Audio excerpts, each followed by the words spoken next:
missing, and there was nothing but a piece of glass stuck in my arm that I pulled out, and it just so happened that a state trooper was passing the other way because he turned around and came back. And when he came back, he asked what had happened, and the first thing he asked me was, "Did you see what happened?" Because there was other people who would pull over, so I guess he thought that I was a bystander because I started to walk towards him. He's like, "Did you see what happened? Where are the people?" I said, "Yeah, I really saw what happened. I was in the car." And he was like, as they say, like the color drained out of his face because he was shocked. He said, how were you in that car? And of course they took it to the hospital. My friend got arrested, DUI. But before he put us in the ambulance, he was a man of God because he looked at me and he told me, he said, "Young man, you better realize that you're on this earth tonight for a purpose. The only reason you're still alive is that God has a purpose for you. If not, you don't live through things like that. People without purpose, if you didn't have a purpose, then this night would have been your night. So you need to realize that." I said, this old man's out of his mind. If God had been looking for me, he had the opportunity to get me a long time ago. So don't tell me about that God stuff now. So I paid it no attention. And about a month later, 3-4 weeks later, my friend and I, same two, he's on crutches still, we decided to go to New York City. We decided to just take off, drive to New York City. We didn't tell our parents where we were going. I said I was sleeping in his house. He said he was sleeping in my house for the weekend. So we drove to New York. And in New York, I remember going to the ATM to get some money. And in New York, they have these ATMs where you have to go in the little glass room to get your money at ATM. I don't know if they have that here or if any of you have been to New York. Now, alhamdulillah, you have to put your bank card in to go in there. But in '97, it was not like this.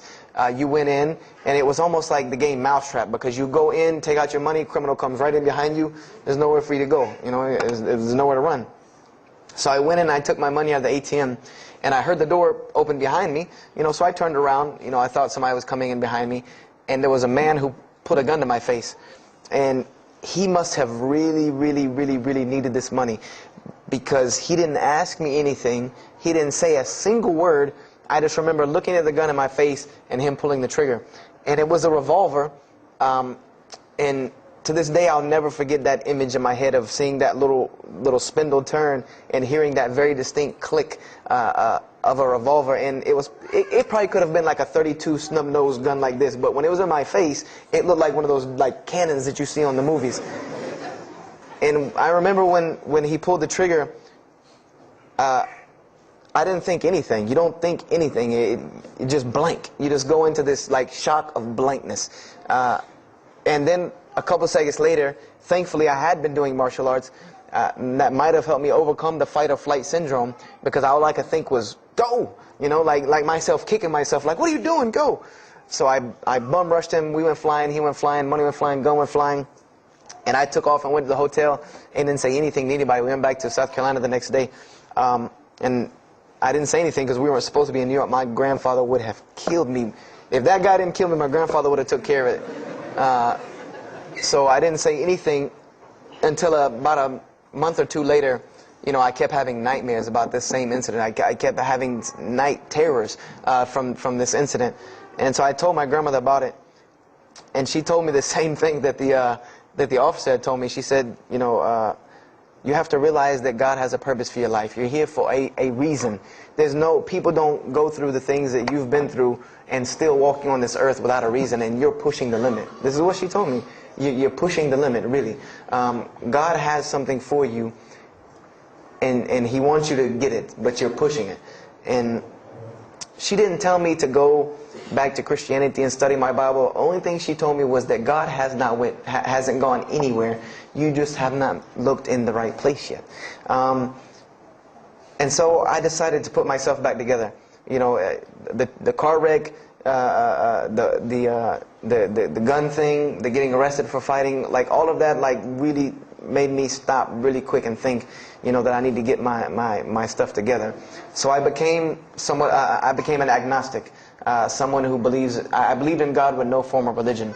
I prayed to God on the floor on my hands and knees, because this is how all the books of God, this is how the Bible, the Torah, the New Testament, the Bhagavad Gita, all of these scriptures that I ever read, they said that this is how the men of God prayed.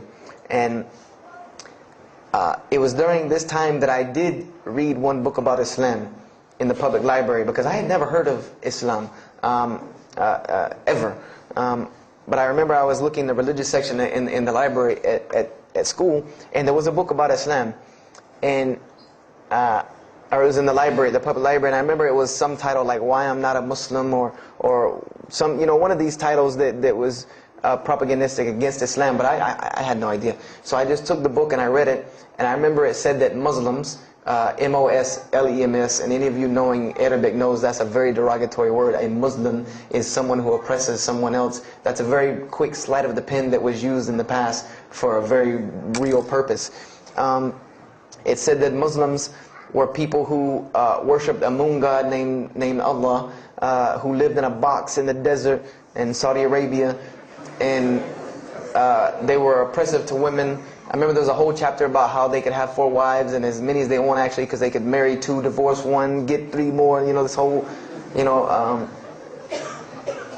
and it said that, you know, I remember the one thing that really caught my attention was the whole chapter on jihad, where it said that Muslims were allowed to kill non-Muslims at any time, at any place, without discretion, and it was an honorable act, and not only would they go to heaven before it, but they would get 70 virgins on the way.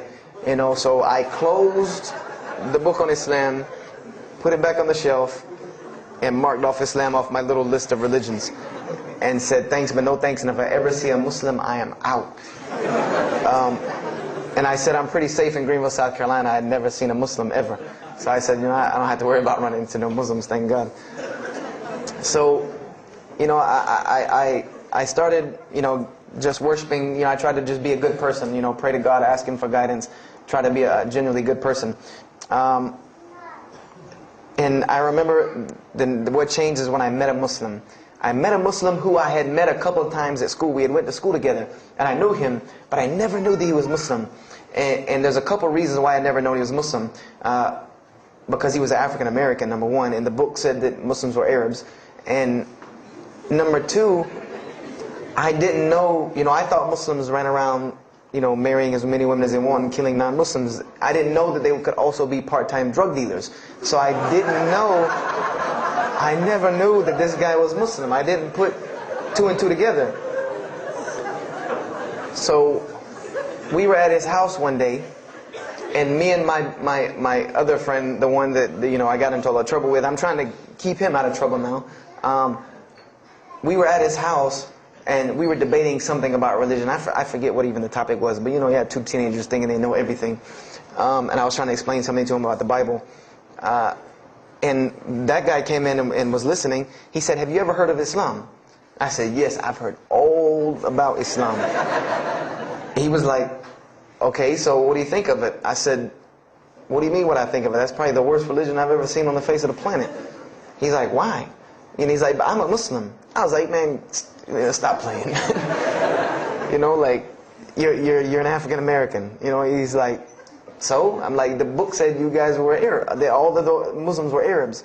He was like, "What else did you read in the book?" And I told him. He was like, "Man, what in the, you know, what have you been reading?" He's like, "You need to go to the mosque for Jummah." He's like, he told me, he said, "I'm not a good Muslim." This is what he said to me. He said, "I'm not a good Muslim. I'm not even going to try to front and say I'm a good Muslim." He said, "But I can guide you to some people that can tell you the real truth about Islam," because he knew about my story about wanting to find religion. And he said, "You need to go to the mosque for Jummah." And I said, What's Jummah?" He said, "It's just like church with no chairs." And I said, "I can do church with no chairs because in church the chairs were the worst part anyway." Because they had these hard benches that you sit on that are like this, and they're so hard. I said, "That's good. You sit on carpet? Wow, man, every church should be like that." And I said, "Where's the mosque?" He said, "It's on Wade-Hampton Boulevard." I said, "Where on Wade-Hampton Boulevard?" I lived on Wade-Hampton Boulevard. I lived right off of Wade-Hampton Boulevard. He said, "You know where Lee Road intersects with Wade-Hampton?" I said, Yeah, I live on the other side of that intersection." He said, "It's right there." I said, "No, it's not. There's nothing. There's a gas station or a church." He said, "Yeah, you know that church, the Evangelical Missionary Training Facility?" I said, "Yeah, I used to take missionary classes there." He said, "You know that building in the parking lot with the gold thing on top?" I said, the gym?" He was like, "No, that's the mosque." Because I had always thought it was the gym because it was in the same parking lot and it was just rectangular with 2 glass doors in the front, and you could literally walk in between